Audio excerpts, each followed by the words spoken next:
puk, puk, puk. Kukuru, puk, puk, puk, puk. Assalamualaikum warahmatullahi wabarakatuh. Selamat pagi teman-teman semua. Semoga kalian dalam keadaan sehat ya hari ini. Jalan-jalan mencari kopi. Minumnya sambil lihat pemandangan. Perkenalkan, nama saya Putri Atika Ramadhani dari SD Negeri 1 Mangaran. Hari ini saya akan bertutur yang pastinya akan seru sekali.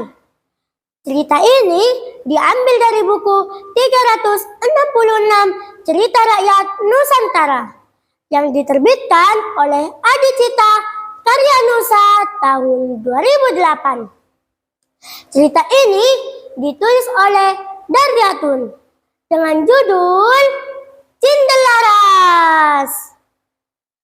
Pada zaman dahulu terdapat sebuah kerajaan yang bernama Kerajaan Jenggala. Kerajaan tersebut dipimpin oleh seorang raja yang bijaksana bernama Raden Putra. Raden Putra memiliki kebiasaan menyambung ayam. Raden Putra mempunyai seorang permaisuri dan seorang selir. Permaisuri adalah seorang wanita yang baik dan sabar. Oleh karena itu, Raden Putra sangat sayang kepadanya. Tapi teman-teman, sikap Raden Putra kepada permaisuri sering membuat sang selir merasa iri.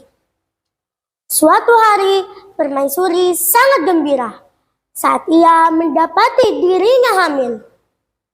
Setelah sekian lama menunggu, akhirnya Tuhan mengabulkan doa-doanya. Semula, ia ingin membuat kejutan kepada Raden Putra. Namun, berita kehamilannya telah tercium oleh sang selir. Sang selir pun ingin membuat rencana jahat dengan tabib istana. Wahai tabib, bekerjasamalah denganku.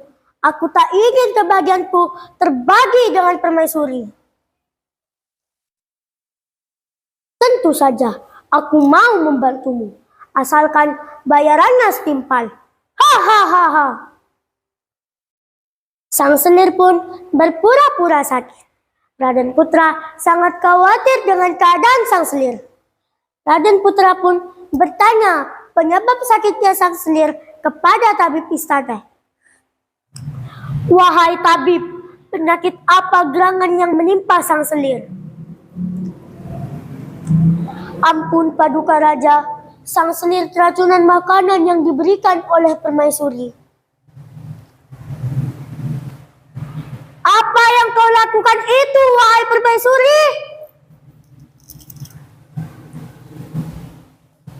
Ampun paduka raja, hamba tidak pernah melakukan hal buruk itu kepada selir. Percayalah pada hamba, hamba sedang hamil. Jangan hukum hamba paduka raja. Dia bohong paduka.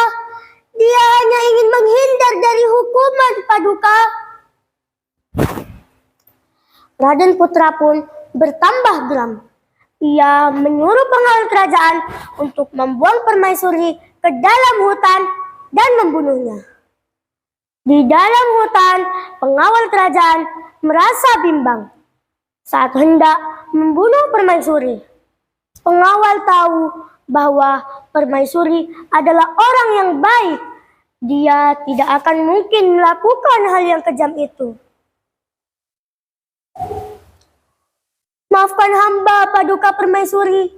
Hamba tahu paduka permaisuri tidak melakukan apa yang dituduhkan oleh selir. Hamba percaya pada paduka. Aku sudah pasrah pengawal. Jika engkau hendak membunuhku, maka bunuhlah aku sekarang. Pengawal pun mengacungkan pedangnya. Namun saat ia melihat permaisuri, ia jatuh bersimpuh. Maafkan hamba paduka permaisuri. Hamba tidak bisa membunuh paduka permaisuri. Jangan khawatir paduka permaisuri. Sebuah gubuk sederhana telah tersedia untuk Paduka Permaisuri tempati. Hamba juga akan melaporkan bahwa Paduka Permaisuri sudah dibunuh oleh hamba. Teman-teman, waktu sudah berlalu. Perut Permaisuri bertambah besar. Akhirnya, ia melahirkan di dalam gubuk sederhana yang telah dibuat pengawal kerajaan untuknya. Seorang bayi laki-laki telah lahir. Ia diberi nama Cindelaras. Suatu hari, saat Cindelaras asyik bermain di hutan sendirian, tiba-tiba sebutir telur dijatuhkan oleh burung Raja Wali. Hai burung Raja Wali yang baik hati, terima kasih atas pemberianmu ini. Cindelaras pun membawa telur itu pulang ke rumah dan merawatnya. Telur itu pun menetas. Cindelaras sangat senang. Saat Cindelaras memandikan ayam itu, tiba-tiba ayam itu berkokok. Kukuruk!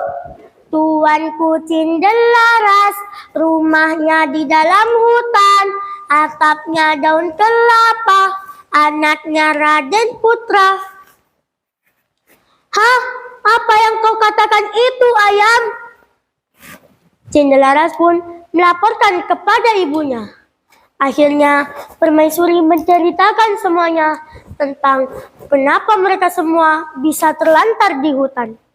Cindelaras menjadi marah. Dia bertekad hendak membalas dendam. Bersama ayam jagonya, Cindelaras yang masih remaja pergi ke kota. Dari setiap berbagai ajang adu ayam, ayam Cindelaras selalu menang. Berita itu terdengar sampai ke telinga Raden Putra. Beliau mulai penasaran. Ia menyuruh pengawal kerajaan untuk mencari Cindelaras dan membawa ke kerajaan. Cindelaras bersama ayam jagonya tiba di kerajaan. Raden Putra sangat heran dengan sikap Cindelaras yang sangat sopan layaknya seorang bangsawan. Raden Putra pun menantang ayam jago Cindelaras bertanding dengan ayam kerajaan. Ampun Paduka, hamba mau bertanding adu ayam dengan Paduka Raja. Namun, jika ayam hamba yang menang, hamba meminta kekuasaan atas kerajaan Jenggala ini.